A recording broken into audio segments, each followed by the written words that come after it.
예, 하나님의 말씀 함께 읽으시겠습니다. 하나님의 말씀은 룻기 2장 17절부터 23절까지 2장 마지막 절까지입니다. 룻기 2장 17절부터 23절까지 찾으셨으면 한 목소리로 읽으시겠습니다. 룻이 밭에서 저녁까지 줍고 그 주운 것을 떠니 보리가 한 에바쯤 되는지라.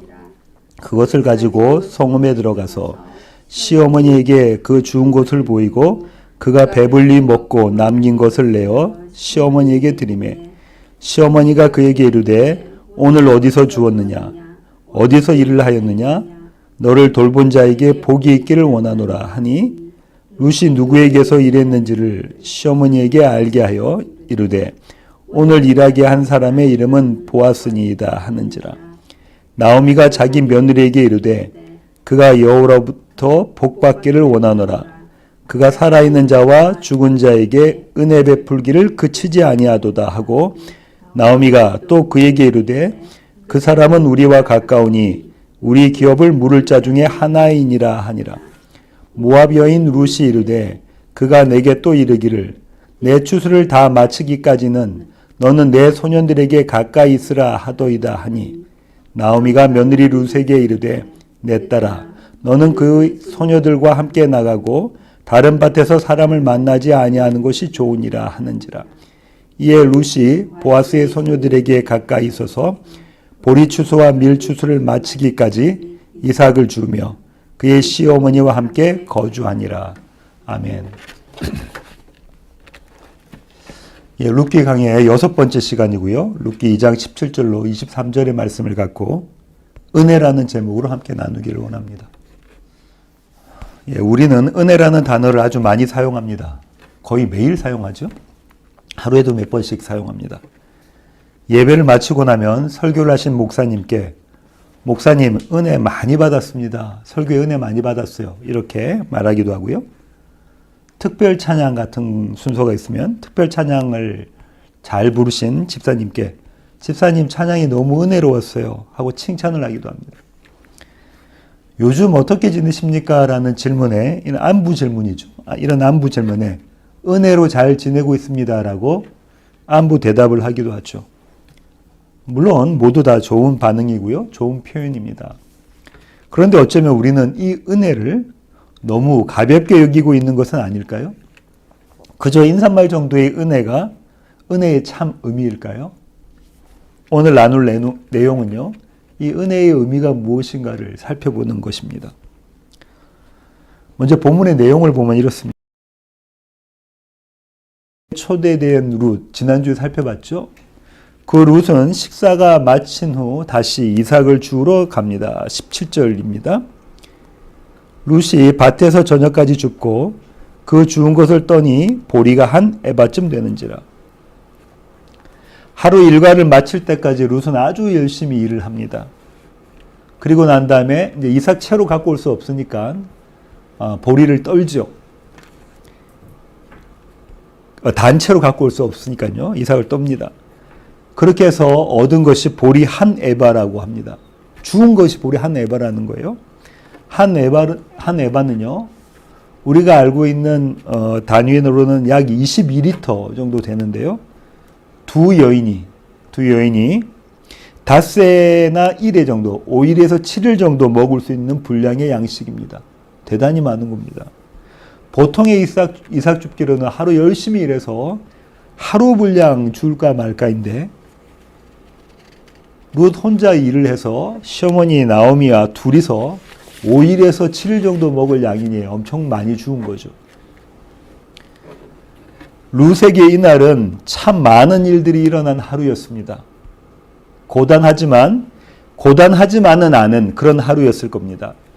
아마도 집으로 향하는 룻의 발걸음은 가볍고 즐거웠을 것입니다. 18절 보실까요? 그것을 가지고 성읍에 들어가서 시어머니에게 그 주운 것을 보이고 그가 배불리 먹고 남긴 것을 내어 시어머니에게 드리매. 배불리 먹고 남긴 것, 그것을 시어머니께 드렸다고 하죠. 이 나오미와 룻은요, 먹을 것이 없었던 상황입니다. 특별히 나오미는 먹을 것이 없어서 고향인 베들레헴 떡집을 떠났던 그런 여인이잖아요. 그런데 이 여인이 다시 고향으로 돌아와서 베들레헴에서 배불리 먹게 되는 그런 상황 가운데 놓인 거죠. 풍성한 식탁, 그 풍성한 식탁은요, 넘치는 은혜를 이야기하고 있고요. 이제 텅 빈 나오미의 삶이 그 은혜로 채워지고 있는 모습이 드러나고 있습니다. 생명으로 채워지고 있는 모습이 드러나고 있죠. 나오미는요, 한 에바의 보리와 볶음곡식을 가지고 온 며느리를 보고 깜짝 놀랍니다.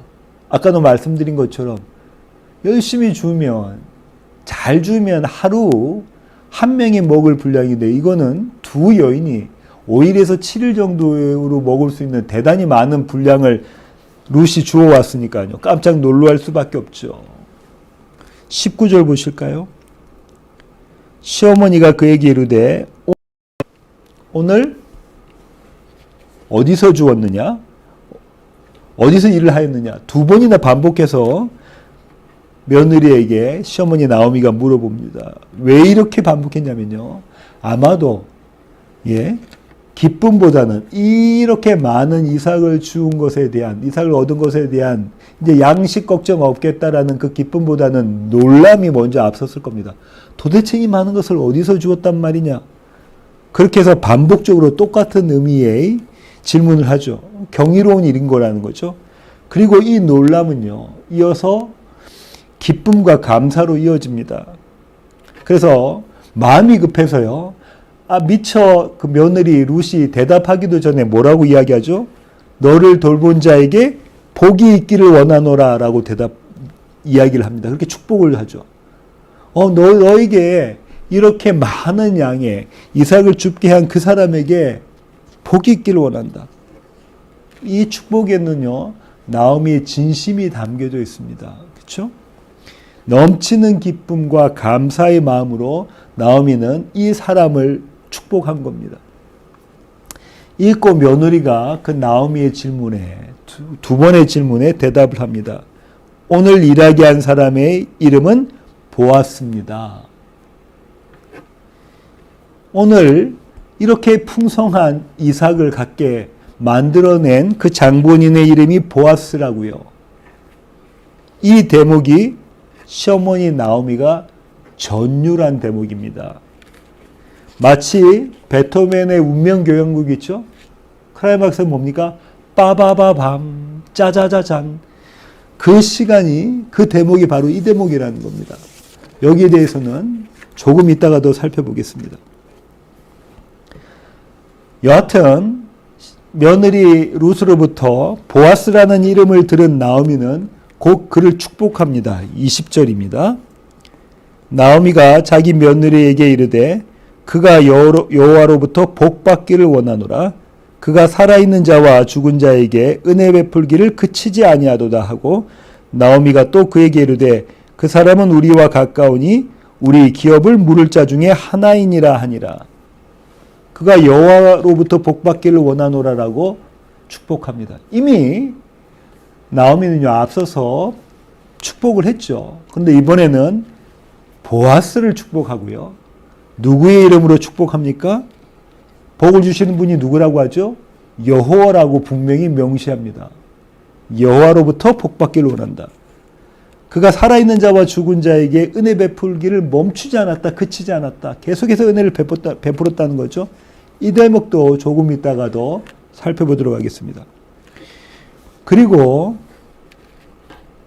시어머니 나오미는 며느리 룻에게 보아스가 도대체 어떤 인물인지, 그가 우리에게 어떤 의미로 다가오는지에 대해서 설명해 줍니다. 우리와 가까우니 기업 물을 자 중에 하나이다. 여기에 나오미의 희망이 담겨져 있는 거죠. 그러자 이제 며느리 룻은 보아스가 자기에게 어떻게 당부를 했는지 그것을 설명해 주고요. 거기에 대해서 나오미는 며느리에게 신중을 기할 것을 당부합니다. 21절부터 22절의 말씀을 보시겠습니다. 모압 여인 룻이 이르되 그가 내게, 그러니까 보아스가 내게 또 이르기를 내 추수를 다 마치기까지 너는 내 소년들에게 가까이 있으라 하더이다 하니, 룻의 안전을 생각해서 이렇게 이야기했죠. 나오미가 며느리 룻에게 이르되 내 딸아 너는 그의 소녀들과 함께 나가고 다른 밭에서 사람을 만나지 아니하는 것이 좋으니라 하는지라. 이제 시어머니 룻은 나오미에게 재차 당부합니다. 다른 밭에는 가지 말라는 거죠. 다른 밭은 위험하다는 겁니다. 다른 밭은요, 생명의 또 안전의 위협도 느끼고요, 또 겁탈의 위협도 있습니다. 그러니 이제는 보아스의 날개 아래 있으라는 거예요. 보아스의 그늘 아래 있으라는 거예요. 그 밭에서만 일하라는 겁니다. 그렇게 며느리에게 당부하고 또 당부합니다. 시어머니와 며느리 이 두 고부간의 행복한 동거의 모습으로 오늘 에피소드가 마치는데요. 23절 한번 보실까요? 23절입니다. 이에 룻이 보아스의 소녀들에게 가까이 있어서 보리 추수와 밀 추수를 마치기까지 이삭을 주며 그의 시어머니와 함께 거주하니라. 룻이 이제는 보아스의 밭을 떠나지 않고요, 보아스의 소녀들, 그러니까 보아스에서 일하는 여인들과 함께 같이 일을 하는 거죠. 그러면서 추수가 끝날 때까지, 보리 추수와 밀 추수가 끝날 때까지 거기서 일을 하고요, 그렇게 또 시어머니와 거주하고 있는 모습으로 이 에피소드가 마칩니다. 신학자들은요, 보리 추수 시작부터 해서 밀추수 마칠 때까지 보통 7주 정도, 7주 정도가 걸린다고 합니다. 룻이요, 비슷한 분량, 한 해와 비슷한 분량으로 이삭을 주었다면 두 여인이 적어도 반년 이상은, 신학자들은 많게는 1년까지도 보는데요, 반년 이상을 먹을 양식을 주순 겁니다. 대단히 많은 양을 준비한 거죠. 이제 그들이 그렇게 여유롭게 먹을 만큼 양식이 있다는 거죠.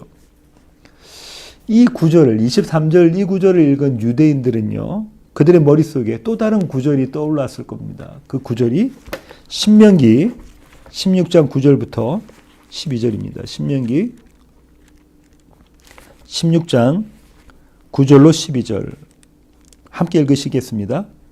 7주를 셀지니 곡식의 낫을 대는 첫날부터 7주를 세어 내 하나님 여호와 앞에 7절을 지키되 내 하나님 여호와께서 내게 복을 주신 대로 내 힘을 헤아려 자원하는 예물을 드리고 너와 내 자녀와 노비와 내 성중에 있는 레위인과 및 너희 중에 있는 객과 과와 과부가 함께 내 하나님 여호와께서 자기의 이름을 두시려고 택하신 곳에서 내 하나님 여호와 앞에서 즐거워할지니라. 너는 애굽에서 종되었던 것을 기억하고 이 규례를 지켜 행할지니라.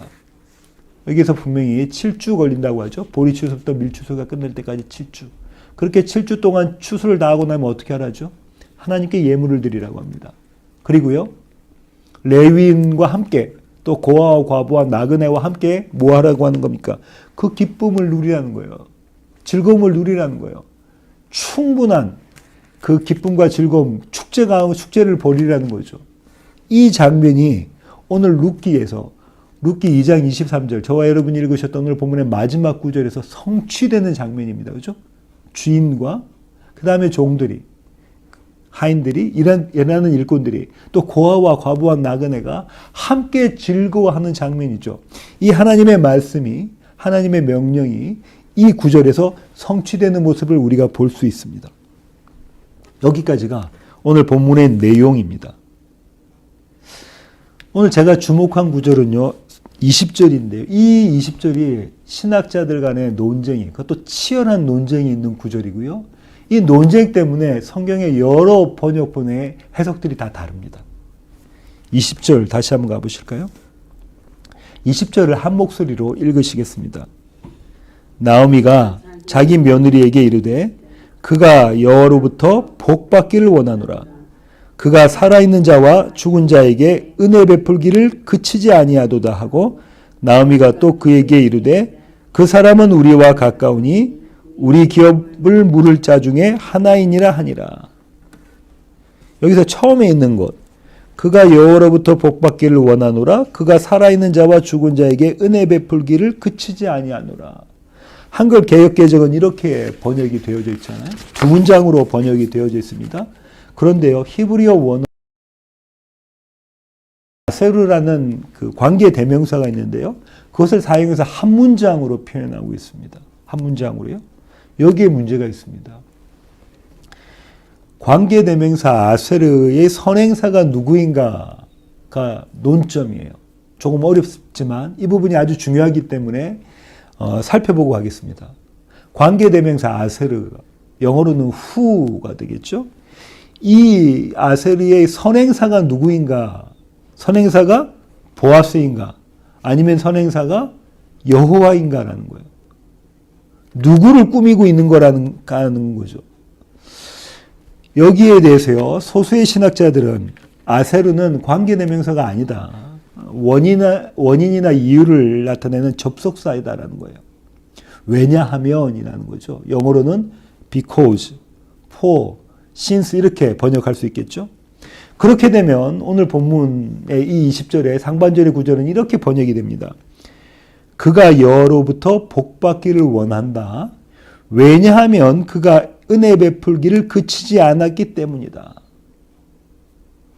이렇게 번역하면 자연스럽게 그는 누가 되죠? 보아스가 됩니다. 그죠? 영어 성경에는 넷 바이블이 이렇게 해석을 했어요. 이렇게 번역을 했어요. 이에 반해서요, 전통적 입장은요, 관계대명사로 아세르를 보고요, 그리고 선행사를 보아스로 보는 겁니다. 보아스로요. 그러면 왜 그들이 그렇게 보냐면요, 문맥상 그렇다는 거죠. 보아스가 지금 누구에게 은혜 베푼 거죠?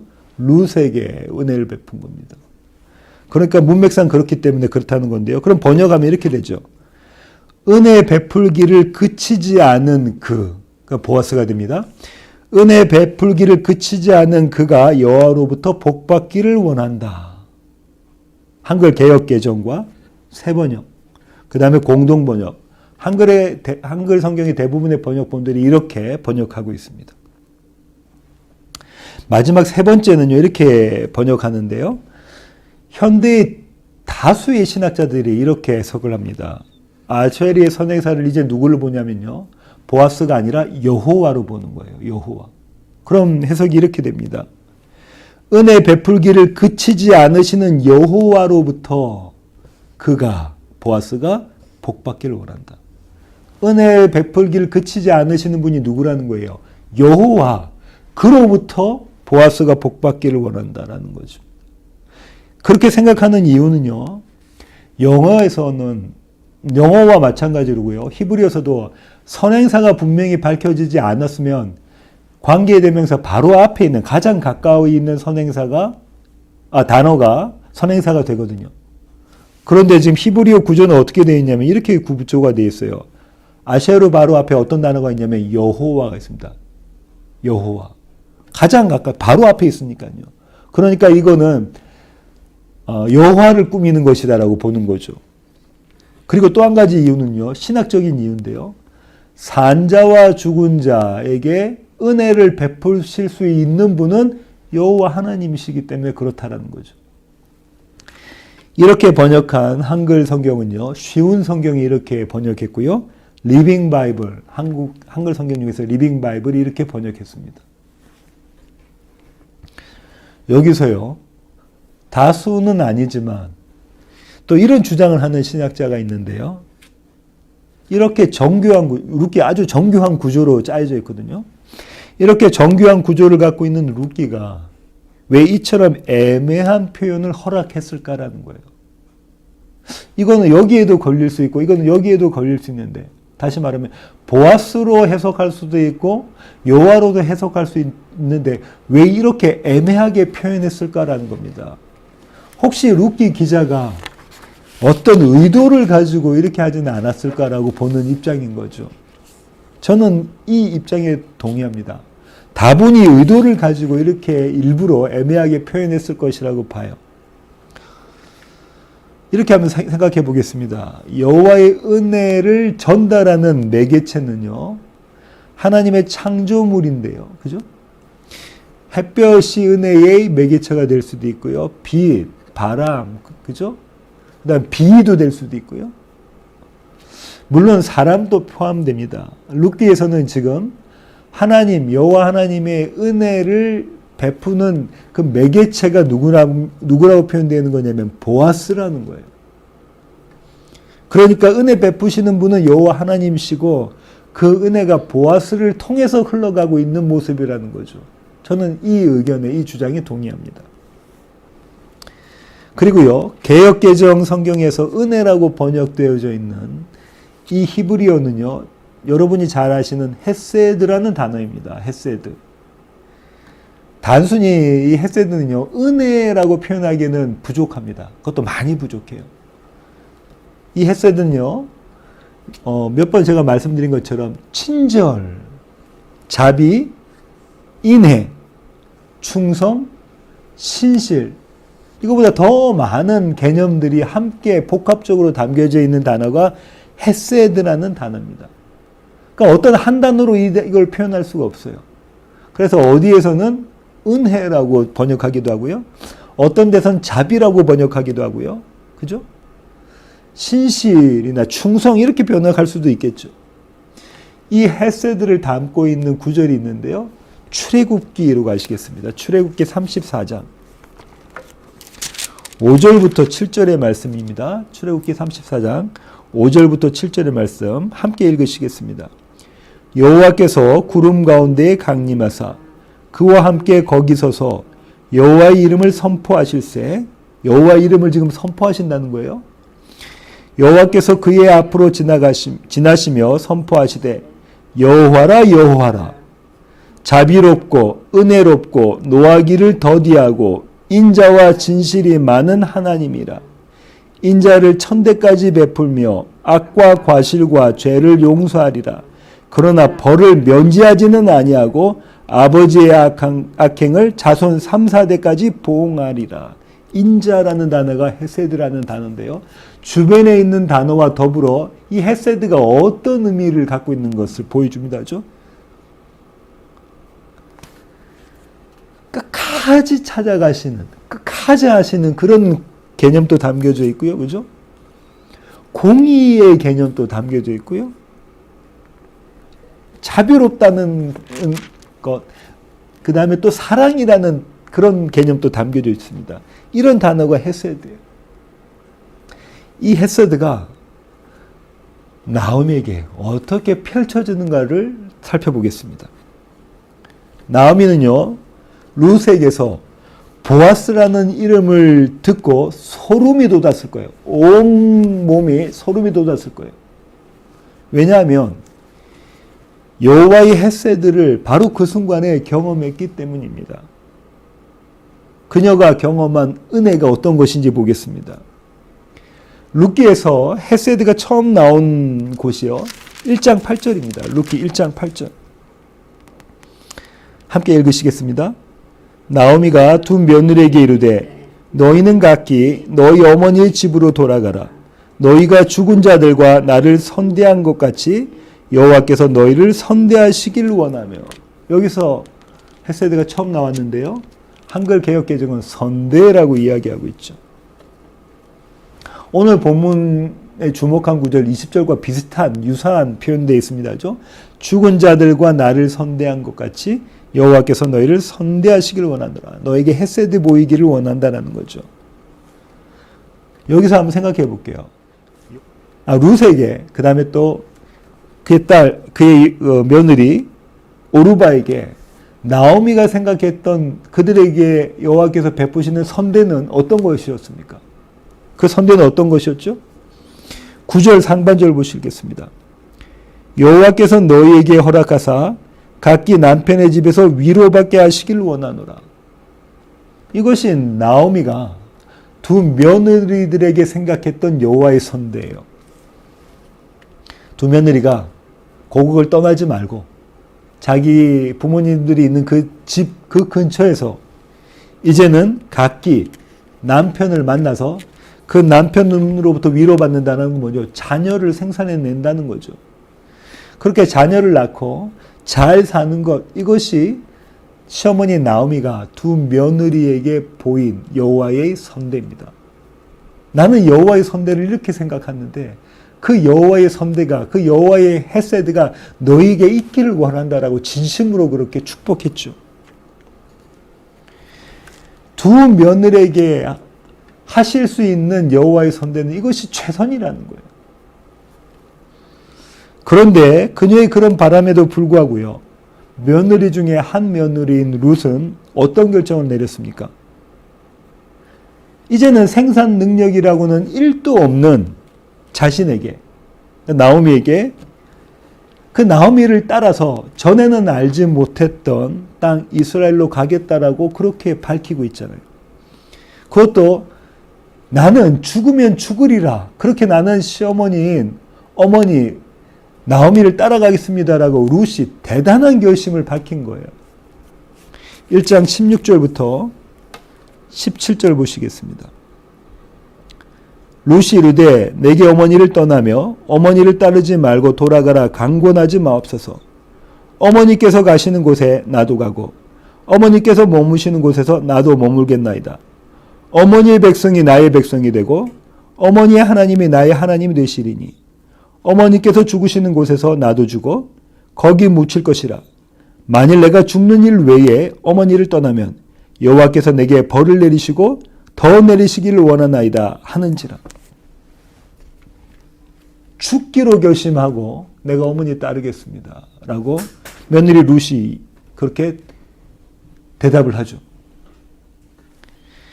그러니까 이 며느리 룻의 완고한 결심을 꺾을 수 없다고 그렇게 여긴, 그렇게 깨달은 나오미가 고향 베들레헴으로 돌아갑니다. 누구와 함께요? 룻과 함께. 이 나오미의 형편을 한번 보시겠어요? 남편 잃었고요. 두 아들마저 잃었고요. 손에 쥔 것은 아무것도 없는 빈털터리 과부로 그렇게 돌아옵니다. 고향 베들레헴으로요. 거기에 자기만 이렇게 돌아온 것이 아니라 동일하게 남편을 잃고 빈털터리가 된 이방 여인 과부, 그 며느리를 데리고 온 거예요. 나오미가 자신의 심정을 어떻게 표현했냐면요. 찢어지는 가슴으로, 하늘이 무너지는 가슴으로 자기 심정을 이렇게 표현합니다. 1장 20절입니다. 나오미가 그들에게 이르되 나를 나오미라 부르지 말고 나를 마라라 부르라. 이는 전능자가 나를 심히 괴롭게 하셨음이니라. 나오미가 뭐라죠? 전능자가 나를 심히 괴롭게 하셨다. 다른 말로 말하면요, 나를 향한 여호와 하나님의 헤세드는 없다라는 거예요. 나를 향한 여호와 하나님의 자비와 나를 향한 여호와 하나님의 인애와 은혜는 없다. 그저 두 며느리, 그 며느리들만이 잘 되기를, 여호와 하나님의 헤세드를 받기를 원했는데 그것도 이제는 반쪽은 깨져버렸다는 거예요. 왜냐하면 룻이 자기를 따라왔으니까요. 그것도 반쪽이 깨져버렸다. 그런 나오미였습니다. 그런데 그런 나오미의 귀에, 그녀의 귀에 기가 막힌 소리가 들린 거예요. 그 기가 막힌 소리가 무슨 소리냐고요? 며느리 룻의 입에서 보아스라는 이름이 나온 겁니다. 보아스. 바로 그 사람이 며느리 룻을 돌본 장본인이고요. 바로 그 사람이 그들과는 가까운 친족이고요. 그들의 기업 물을자 중에 하나입니다. 그는 며느리 룻을 위로할 수 있는 자예요. 1장에서 우리 봤죠. 너희가 남편을 만나서 위로받기를 원하는데 그것이 여호와 하나님의 헤세드인데, 내가 원하는 여호와 하나님의 헤세드인데, 이제 그렇게 며느리 룻을 위로할 자가 보아스라는 거예요. 다시 말해 생명을 줄 자, 사람은 자손과 땅을 남편 엘리멜렉의 이름을 이어가게 할 것이다. 한마디로요, 살아있는 자와 죽은 자 모두에게 은혜를 베풀 수 있는 자, 그 베풀 자가 누구라는 거예요? 보아스라는 거예요. 나오미는요, 룻의 입술에서 나온 이름을 들으면서요, 여호와 하나님의 헤세드를 본 것입니다. 이 사실을 깨달은 나오미라면 상상해 보십시오. 온몸에 지금 소름이 돋았어요. 전율이 옵니다. 여호와 하나님의 헤세드가 어떤 헤세드냐면요, 집요하리만침 끈질긴 헤세드인 거예요. 끈질긴 그런 헤세드. 자신은 도저히 감당할 수 없는 그런 헤세드입니다. 왜냐하면 자기는 베들레헴을 떠났거든요. 자기가 살기 위해서. 그래서 모압 땅에서, 약속의 땅이 아닌 이방 땅에서 그렇게 살았거든요. 자신은 도대체 은혜 받기가 부족한, 이 여호와 하나님의 헤세드 받을 자격이 없는 자인데 그런 자기에게 쏟아진 그런 은혜였거든요. 그런 헤세드라는 거예요. 마치 폭풍이 몰아치듯 그렇게 몰아치는 그런 헤세드라는 거예요. 그냥 아주 정적인 의미에서 은혜 정도가 아니라는 거예요. 자기를 향해서 그렇게 끈질기게 집요하게 따라온 헤세드. 자기는 도대체 받을 자격이 없는데 자기 받을 자격이 없는 자기가 뛰어넘는 헤세드. 폭풍처럼 몰아치는 헤세드. 그 석자를 통해서 나오미가 경험. 이런 나오미가 온몸을 떨지 않을 수가 없었겠죠. 설교의 결론을 맺도록 하겠습니다. 이제 더 이상 나오미는요, 나를 말하라 부르라 의 나오미가 아닙니다. 그렇죠? 전능자가 나를 심히 괴롭게 하셨으니까 나를 말하라고 부르라, 이 나오미가 아니라는 거예요. 그녀는 자신을 반드시 구원해내시는 여호와를 보았습니다. 그분의 지혜와 사랑, 그리고 그분의 능력을 보았습니다. 그렇게 여호와의 헤세드를 온몸으로 경험했습니다. 성경은요, 이 나오미를 저와 여러분이라고 말하고 있습니다. 은혜로 즐거워하는 자가 나오미거든요. 여호와의 헤세드에 기뻐하는 자가 나오미거든요. 나오미 교회입니다. 이 여호와 하나님의 은혜 헤세드로 살아가시는 시애틀 예수왕교회의 모든 교회 가족 되기를 원합니다. 기도하시겠습니다. 주님, 그렇습니다. 하나님, 우리는 헤세드를, 여호와 하나님의 헤세드를 받을 자격이 없는 자입니다. 그럼에도 불구하고 끈질기게 우리를 따라오셔서 마치 폭풍처럼 우리에게 헤세드를 베푸십니다. 하나님의 헤세드는 은혜이고 인애이고 자비이고 성실이고 신실이고 충성입니다. 하나님, 이 헤세드로 살아가는 시애틀 예수왕교회 모든 교회 가족 되게 하여 주시옵소서. 날마다 이 헤세드를 경험하며 하나님의 하나님 되심을 그렇게 알아가는, 하나님을 날마다 알아가는 시애틀 예수왕교회 모든 교회 가족 될 수 있도록 주님, 저희들을 붙잡아 주시옵소서. 이제는 우리 주 예수 그리스도의 놀라우신 구원의 은혜와 하늘 아버지의 크고 극진하신 사랑과 우리 안에 내주하셔서 여호와 하나님의 헤세드를 경험하게 만들어 가시는 성령님의 충만하심이 이제 주님 앞에 머리 숙인 시애틀 예수한 교회 가족 머리 위에 이제로부터 영원토록 함께 하시기를 예수 그리스도의 귀하신 이름으로 간절히 축원하옵나이다. 아멘.